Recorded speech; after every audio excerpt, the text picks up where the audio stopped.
موسیٰ علیہ السلام کو بھی کہا تجھے میں نے نبوت کے لیے چھانٹا چنا ہے، یہ تاج تجھے پہنایا ہے، اس لیے جو وحی ہونے لگی ہے اس کو غور سے سننا۔ اب جو غور سے سننے کی باتیں کہی گئی سمجھ لیں وہ سارے نبیوں کی علیہ الصلوۃ والسلام تعلیم کا نچوڑ ہے۔ اس لیے میں نے یہ مقام چھانٹا کہ پہلی وحی میں موسیٰ علیہ السلام کو جو کچھ کہا گیا سارا دین وہ ہے۔ پہلی بات یہ کہی اننی انا اللہ لا الہ الا انا فاعبدنی۔ ایک بات تو اپنے دل میں بھی بٹھا، لوگوں کو بھی دعوت دی، اننی انا اللہ، کہ میں ہی اللہ ہوں، لا الہ الا انا، میرے سوا کوئی مشکل کشا نہیں ہے، کوئی حاجت روا نہیں، کوئی فریادیں سننے والا نہیں۔ الہ کا ترجمہ بالکل صحیح اپنی زبان میں ہے کہ جس کو پاور حاصل ہو اور وہ لوگوں کی مشکلیں حل کر سکیں، قاضی الحاجات، اختیار جس کے پاس نہیں وہ الہ نہیں۔ جب کہتے ہیں لا الہ الا اللہ، اللہ کے سوا کوئی الہ نہیں، تو مفہوم کیا ہے کہ سارے جہان میں زمین و آسمان میں کوئی ایسا نہیں کہ جس کے ہاتھ میں نفع و نقصان کا فیصلہ ہو۔ آپ مجھے کہیں کہ مولانا کچھ میری مدد کریں، اس کا فیصلہ بھی اللہ کرے گا کہ مجھے کرنے دینا ہے یا نہیں کرنے دینا۔ توفیق وہ دے گا، میں دوں گا پیسے، ورنہ اگر میرا ارادہ بدل گیا کسی کو کچھ نہیں ملے گا۔ اس لیے اصل بات ہے اللہ ترجع الامور، اللہ پاتا ہے کہ گھوم پھر کر بات میرے پاس آتی ہے، فیصلہ جو کرنا ہوتا میں نے کرنا، کہ اس بات کا اذن دوں یا نہ۔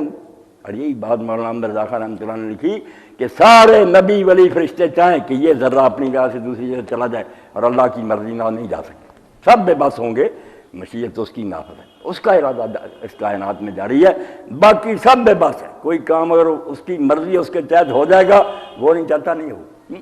ما شاء اللہ کان وما لم یشاء لم یکن۔ یہ نیک لوگوں نے یہ جملہ جو فرمایا دین کا خلاصہ کہ جو اللہ چاہتا ہے ہوتا ہے اور جو وہ نہیں چاہتا وہ نہیں ہوتا، بس جو جی چاہے آپ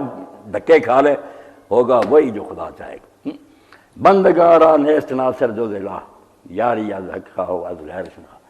سادی فرماتے ہیں بندوں کی مشکلیں حل کرنے والا، فریادیں سننے والا اللہ ہے، اس سے مدد مانگ، اوروں سے مدد نہ مانگ۔ من اضل ممن یدعو من دون اللہ، اس سے زیادہ بیوقوف کون ہے جو اللہ کو چھوڑ کے دوسروں سے مدد مانگے۔ حضرت باجید بستامی رحمۃ اللہ علیہ بے شمار رحمتیں اللہ کے نیک بندوں، کس نے کہا کہ ہمیں پوجو؟ یہ ظالم لوگ نیک لوگوں کو تنگ کرتے ہیں کہ وہ ساری عمر توحید سکھاتے ہیں، بعد میں ان کی پوجا شروع انہی کی قبروں پر کرتے ہیں، دکھ دیتے ہیں، اپنے خیال میں سمجھتے ہیں عزت کر رہے ہیں۔ عیسائی اگر عیسیٰ علیہ السلام کو اللہ بنا بیٹھے ہیں یا اللہ کا بیٹا، تو اپنے خیال میں کہتے ہیں ہم نے بڑی شان بنائی، حالانکہ عیسیٰ علیہ السلام پر ظلم ہے۔ ساری عمر اللہ کا نبی کہتا رہا عبدوا اللہ ربی و ربکم، اے اللہ کی بندگی کرو، میرا بھی رب وہ ہے تمہارا، مگر ظالموں نے اس کو رب بنا لیا۔ تو بیوقوف لوگ شیطان کے بعد سمجھتے کہ ولیوں کی تعظیم کرے، ولی نیکی سکھاتے ہیں۔ تو حضرت سے باجید فرماتے ہیں استغاثۃ المخلوق بالمخلوق کا استغاثۃ المسجون بالمسجون۔ بڑی پیاری مثال لی کہ قیدی سے ہی فریاد کرے، دونوں جیل میں ہیں، وہ کہ مجھے چھڑا، بھائی وہ چھڑا سکتا ہے تو آپ تو پھنسا ہو، تو کہتے ہیں مخلوق سے جب مدد مانگتی تو ایسے ہی ہے جیسے قیدی سے مدد مانگتی۔ حضرت شیخ عبد القادر جیلانی رحمۃ اللہ علیہ دیکھیں نا، اتنے بڑے ہیں، ابن قیم محدث فقیہ، وہ لکھتے ہیں کہ شیخ جو ہے عبد القادر جیلانی امام العارفین فی وقت، اپنے زمانے میں وہ اللہ کو پہچاننے والوں کے امام تھے، ان سے آگے کوئی نہیں تھا۔ تو شیخ عبد القادر جیلانی رحمۃ اللہ علیہ نے مثال دی کہ جیسے ایک بڑا دریا ٹھاٹھے مار رہا، وہاں ایک درخت ہے کنارے پر جس کی ٹہنے اندر گھسے ہوئے دریا کی، اس کے ساتھ رسے لٹک رہے ہیں، اور ایک قیدی جو ہے نا جکڑا ہوا، باندھ کر بادشاہ نے لٹکایا ہوا، اور بادشاہ کے پاس تیروں کے ڈھیر ہیں، انگن تیر پڑے ہیں، اور اپنے ملازموں کہتا ہے اس کو یہ تیر مارو، یہ تیر مارو، وہ قیدی کچھ نہیں کر سکتے، سمندر میں پھنسا ہوا اور وہاں لٹکا ہوا۔ تو کہتے ہیں کوئی نادان بیوقوف اس وقت اس شہنشاہ کو، بادشاہ کو چھوڑ کر جو تخت پر بیٹھا ہوا جس کا حکم چل رہا ہے، اس کو نہ کہے، اس قیدی کو کہے جو بیچارہ خود لٹکا ہوا، جتنا اہم قوہ اتنے ہی ہے جو مخلوق کو پکار۔ آپ نے دیکھتے ہیں کہ قرآن مجید میں انبیاء علیہ السلام کا تذکرہ، کوئی ان سے اونچا ہے؟ اللہ کے نبیوں سے بڑھ کر کوئی نہیں۔ ان کی مصیبتوں کے تذکرے کیے کہ دیکھ لو ان کا حال۔ ایوب علیہ السلام 18 سال بیمار رہے، اور سارے ان کا ساتھ چھوڑ گئے، بیماری سے جان نہیں چھڑا سکے۔ آخر چیخے انہوں نے اللہ سے فریاد کی، وہ بھی اس وقت کی جب ایک دوست دوسرے دوست کے جاتے، صرف دو دوست تھے جو ملنے جاتے تھے حدیث پاک، باقی چھوڑ گیا پھر۔ تو ایک نے دوسرے سے کہا یار مان نہ مان، ایوب نے ضرور کوئی ایسا گناہ کیا جس کی یہ سزا میں رہی، ورنہ اتنی بیماری لمبی 18 سال۔ تو ساتھی نے کہا میں تیری یہ بات یار حضرت ایوب سے ضرور کہوں گا۔ جب آپ کو سنایا پھر آپ اللہ کے ہاں میں گریہ داری کرنے لگی کہ اللہ میرا تو حال یہ تھا کہ میں اگر چل رہا ہوتا، دو آدمی لڑ رہے ہوتے نا تو جھگڑے میں اگر کوئی کہہ دیتا اللہ کی قسم سچی ہوتی ہے جھوٹی، تو میں گھر میں جا کر کہ شاید اس نے یار جھوٹا ہی اللہ کا نام لے دیا، اس کا کفارہ خود دیتا تھا۔ میں نے کون سا گناہ کیا ہے مجھ پر تم لگا دی، میں تو تیرا سمجھ کر فیصلہ کہ امتحان ہے تو اللہ تعالیٰ نے اسی وقت اور کو درج دی، مار زمین پر ایڑی، ہاضا مختصرم بارن ہوشا، ایڑی ماری پانی نکلا، فرمایا ٹھنڈا پانی پیا نہا۔ اور جب آئے تو حدیث پاک میں کہ بیوی پہچان ہی نہ سکی، خود بٹھا کر آئی تھی نا جھاڑیوں کے پیچھے حاجت کے لیے، اس نے کہا میرا لولا پنگلا خامد تھا کہیں دیکھا؟ انہوں نے کہا ہاں میں ہی وہ ایوب۔ تو اللہ کہتا ایوب 18 سال علیہ السلام بیماری میں رہے، اپنی بیماری نہیں ٹھیک کر، مجھے کہنا پڑا رب مسنا یضر وانت ارحم، اے اللہ مجھے بیماری میں لاچار کر دیا ہے، تو سب سے بڑا رحم کر۔ حضرت یعقوب علیہ السلام کو دیکھ لیں، بیٹا گم ہو گیا، اللہ تعالیٰ مطلب اب عزت نہ ہو من الحزن وهو قدیم، غم سے ہر وقت بھرا رہتا۔ قدیم کہتے ہیں مشق کو، مشق بھری ہوئی نا، فرمایا اس طرح غم سے بھرا رہتا، زندگی اس طرح گزر رہی تھی سر سے پاؤں تک ہر وقت غم میں ڈوبا رہتا، اور رو رو کر آنکھیں سفید ہو گئی، بس یہی کہتا یا اسف علی یوسف، ہائے یوسف کدھر گیا؟ بیٹے کہتے رہے انا کا لفی ضلال، تو گمراہی میں ہے، وہم پڑا ہوا تھا، ہم نے بتایا مر گیا۔ وہ کہتے یار میں تمہیں کچھ کہتا ہوں انما اشکو بسی بحزنی اللہ۔